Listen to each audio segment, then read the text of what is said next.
All right, tell us everyone who you are. Okay. Hi, my name is Laura Rausch. I live here in Michigan. I guess I'm here to tell you my story, which I have to tell in kind of a reverse chronological order. And this is to give you an idea of how hard it can be to know, maybe what has happened to you. It's a puzzle for a lot of us, and it was a puzzle for us. In 2008, my daughter, who is my second daughter, was turning 1, and I had vaccinated her on schedule up to that point. Going back a little bit, I was told with my first daughter not to vaccinate, and my feeling was our government would never do anything to harm our children. So, I that was kind of what my wall that I put up, and I just went about my business. Even though I may have noticed things, but we cognitive dissonance. So my second daughter, when she turned 1, she had been vaccinated up to that point, on schedule, like I said, and she had like bloody stool and things like that, a dairy intolerance, but she had never been actually sick. The only sickness she had ever had was from, turns out, her vaccine. So she would get a big knot in her leg every time she actually developed a birthmark like scar from it. So, and as I've learned, that is an autoimmune reaction. But when she turned 1 and had her MMR, within a couple days, she was very, very sick. She started throwing up every other day. And we couldn't figure out why. I took her to the doctor. The doctor looked at her. She had a rash all over her body, and she says, "Oh, well, that's just part of this, it's just a virus, no big deal." Well, as the days went on, it was every day, and then it was every other day with her vomiting. And so I took her back, and she says, "Well, maybe she has a blockage, that's why she's vomiting. Maybe something's clogging her up." So we took her in and got a x-ray to see if she was clogged up. She wasn't clogged up, so that was fine. Go home. Nothing there. Still throwing up. So here come my boys. Anyway, at that point, I took her back in, and I said, "She's still throwing up." And hi honey, you gotta be quiet though. I'm here. Okay, you gotta be quiet though. These are my unvaccinated ones. Anyway, so she didn't have a clog. Then they found. Yeah, but we gotta be quiet. She had a little rash all over her body, and then she goes, "Oh, that rash, that's petechia," which means she had internal bleeding. So then they had me draw some platelets. They turned out to be okay. There was all these tests, nothing was helping. She finally was tapering off. It had been a month. She had lost 3 pounds. She went from 20 pounds to 17 pounds. So at that point, I figured out what had happened, and I started just taking care of business and taking care of her. I fed her anything she would eat, which of course was all the white foods, the crackers, cookies, the oatmeal, yogurt. She would eat yogurt, but it had to be, of course, soy yogurt, because she had dairy intolerance. So, do you want one? No, thank you. And at that point, I think we looked back and realized that my other daughter, who had been extremely advanced for her age, and had all of a sudden changed between preschool and kindergarten, her personality completely changed, and we couldn't figure out what had happened.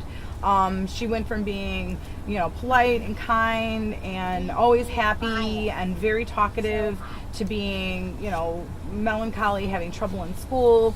She was falling behind, whereas before she was the most advanced kid. But we were thinking it's the teacher. We were thinking it's the program. We were thinking it was everything. But at some point we realized, when I went back, I keep a journal, and I realized that she'd gotten really sick after her 5-year vaccinations. And she has short-term memory loss, and she has migraines, and she started having tantrums at 5. Like, what kid starts having tantrums at 5? Like, you have them when you're 2, not 5.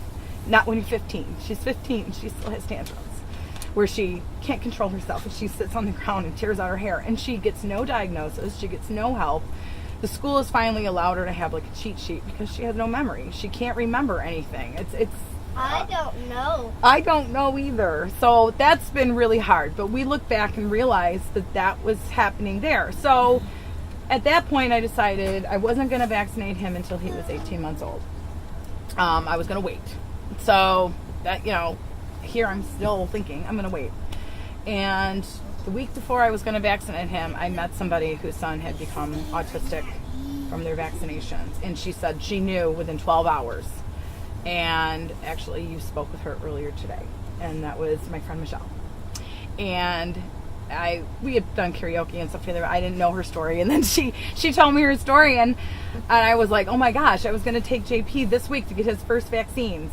And about 4 days later, so that was Saturday, so Tuesday, I called the YMCA to ask about getting Cora in for preschool, and I said, we don't vaccinate because she had a reaction, and the girl says, we're totally fine with that. We completely understand, because my sister, her daughter, had that happen, and she said within 12 hours.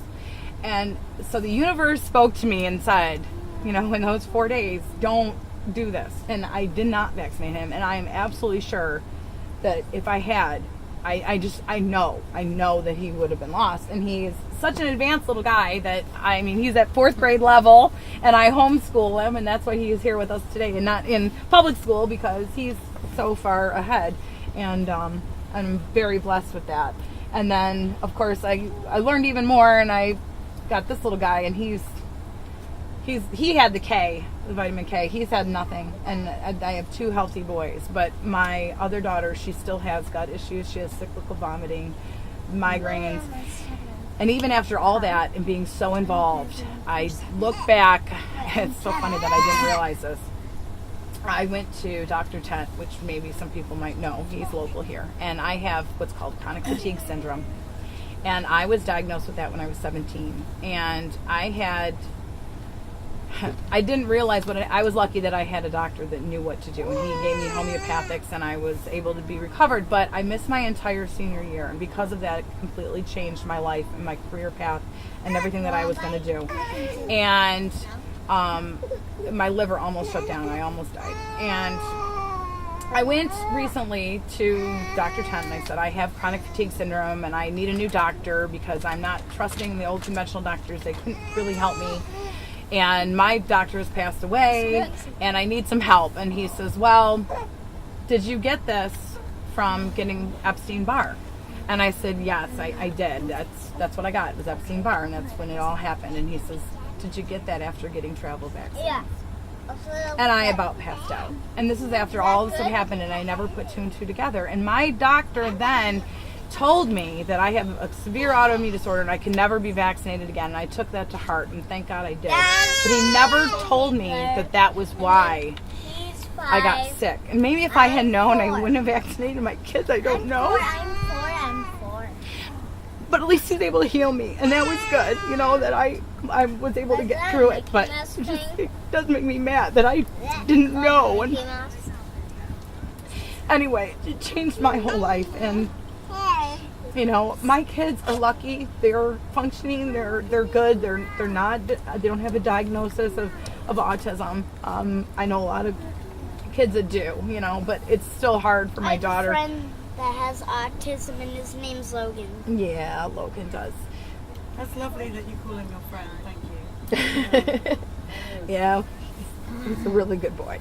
So I'm really, really blessed. And I'm blessed that I have a husband that supports us and knows what's happened to, because I know a lot of families don't have that. Sometimes there's tension in the couples. But anyway, because of all that, that's why I started my awareness group, because I know that I have more energy. I'm not that person who's so bogged down with doing all these things to help their children. I have a little more freedom, so I'm taking that freedom and trying to help people understand, because it can be very nebulous, and it can be something that's not, you don't necessarily know, what's going on. And the only thing that's really crazy is, my kids have had the measles, and this guy got it at Disney World 2 years before the outbreak, almost exactly. And he got it so light that I didn't know that that's what it was. So the only thing that we can think of is that he got it from a shedder, that it wasn't like a full-blown measles virus that he got. But then he got it, and that's when we realized what it was. And he was 5 months old, and he got the measles full-blown. Totally fine. That was nothing. Went through it 2 weeks. That's what gave him allergies. But that's what gave him allergies. And after that, he got dairy, egg, and peanut allergies. Now, how many people do you know get the Not measles? me. How many people do you know get the measles vaccine at 1 and then have dairy, egg, and peanut allergies? So, I mean, I'm not a scientist. I don't know why, but obviously it's something to do with that virus and the kids being little, and I don't know. So, an interesting story. So, anyway, if you're scared of the measles, don't be. The measles was nothing. It was a ugly rash. Comes off and Yeah, I mean, I remember having measles. yeah. Wondering what the fuss was about, and loving the fact I had a week of school. Well, it's like when you have the rash, you're not even sick anymore. It's you're sick the week before, you know. I have to say that mumps was not very pleasant. But Oh yeah, I well, just remember everything echoing and being really quite petrified. yeah. Well, I mean, that's kind of when I had my Epstein-Barr. My neck swelled up like this. I mean, I always tell everybody I look like Arnold Schwarzenegger on the face of Mars because I was like, Billy tested, my son Billy tested positive to Epstein-Barr. yeah, He had to do a lot of work to get that virus out of him. yeah. Antiviral everything. Well, That probably. well, what's interesting is, you know, you're exposed. You can be no, it's not yours. You can be exposed to that, and it lays dormant in your system, kind of like the HPV virus does. It's very similar that it lays dormant in your body, and unless something activates it, a lot of times it just goes away. So chances are he was exposed, and then it was activated. Hey, you got to stay away from that, buddy. So, you know, that's what they're finding, is that it just, because it basically shuts down your immune system it makes it just kind of, you know, go all haywire.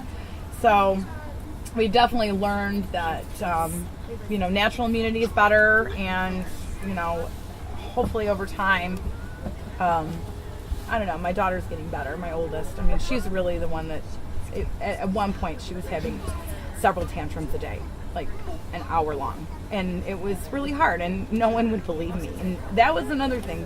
I would take these videos, and I would take them to the psychologist and stuff, and she'd take them to the psychiatrist, and they'd go, oh, that's normal. That's normal. I'm like, this is not normal. You really need to stay away from psychiatrists, please. They're really not good for us. There's no place to back them into. They'll just work on it. Yeah, well, and that was the thing, is I didn't want to drug her, and it got to the point where we were so tired. They did give her Strattera. This is interesting. They gave her Strattera after about 5 minutes at the neurologist, because I was convinced she had a brain tumor. I couldn't figure out what was going on.